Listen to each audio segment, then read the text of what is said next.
quite frankly, let's face it, Leland, every Gulf state in the Middle East would be delighted if there was regime change. I don't think they're probably going to say it publicly, but don't you think there would be celebrations in Saudi Arabia, in the UAE, perhaps even in Qatar? I can't think of any Muslim-led nation that wouldn't be better off if there was a regime change, because the Iranians are not really interested in building a neighborhood where everyone can kind of get along and create diplomatic relationships and share tourism and trade. They've never been into that. They are for annihilating Israel and ultimately the U.S. And one of the stupid things that happens in this country is when Americans think that all of this is just going to be contained there, that the Iranians have no intention beyond Israel. If they can just get them from the river to the sea, it's over. They've repeatedly said, Israel is the little Satan, we're the great Satan. So their goal is not to end their a conquest with Israel. It's just the warm-up for the real fight, which they think is us. I think I would add, actually, to your list of countries that would be thrilled if there was regime change in Tehran, to the Iranian people themselves. More than any. Yeah, more. Yeah. You think about the way sort of foreign policy has evolved, or at least where we're at right now, given Democrats in the Senate, a number of them just voted to restrict weapons and weapon shipments to Israel.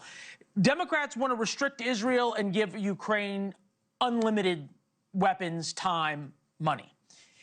Republicans seem to want to restrict Ukraine and give Israel unlimited weapons and protection and free reign. Is there a middle ground between those two things, or is it that black and white? I don't think it's that black and white, because there are quite a few Republicans who understand that giving Ukraine some assistance in all of this is important. But I do think that they want accountability. They want to know how it's going to be spent and how it's going to be deployed. They're not wanting to second guess everything. But one of the things that's been most troubling, Israel is buying these arms from us. We're not giving them away. They're purchasing them. But when the Democrats, and 19 of them, voted not to even let them buy them, they still haven't come to grips with the fact that we have hostages, 7 American hostages being held by Hamas. And for us to say, we're going to put more pressure on Israel than we are on the Iranian-funded Hamas terrorists who butchered innocent Jewish civilians, that's something I can't even begin to possibly comprehend. How do you come to that conclusion, that you put a bigger restriction on your friends than you do your enemies? It simply doesn't make any sense. It's as stupid as the people carrying signs around on prestigious college campuses in the U.S. saying, "Queers for Palestine," knowing full well if they actually showed up with that sign in Gaza, they wouldn't last 15 minutes. No, they'd get a flying lesson off a building, which is what Yes, Hamas does to people they think are gay. I'm glad you brought up the hostages. Is there an end game in Gaza? Is there an end plan in Gaza that exists where you have couple million people there who are people, whether you want to call them innocent Palestinians or whether you want to call them Hamas sympathizers? There's probably more Hamas sympathizers than there are innocent Palestinians among that group. But you still got to figure out a way to deal with them. And you're going to have to play a big role in that policy. Have you thought about that? Oh, I've thought about it. But it's one of those policies that I'm not the ambassador yet. So until there's a confirmation, and I get my walking orders from the president, because he was the only person who was elected November the 5th. He gets to set the policy, not the ambassador. So I'm very mindful of that. What have you heard from him, though? I know you've talked to him about this job. What have you heard from him about how to get the hostages back? Well, mainly he said, don't talk to Leland Vittert too much. He'll get you in trouble. That's his main advice so far.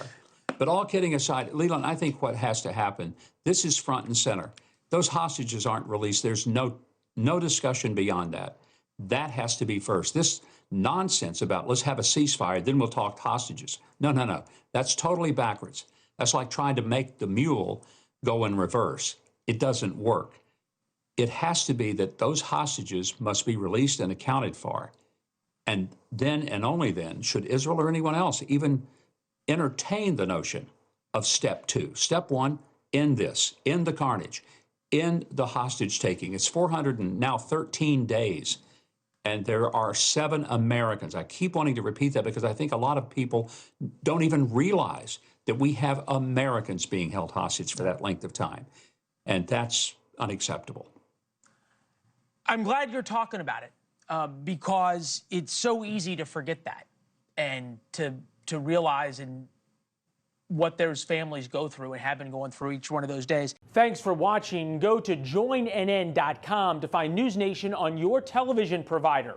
And don't forget to click the red subscribe button below to get more of NewsNation's fact-driven, unbiased coverage.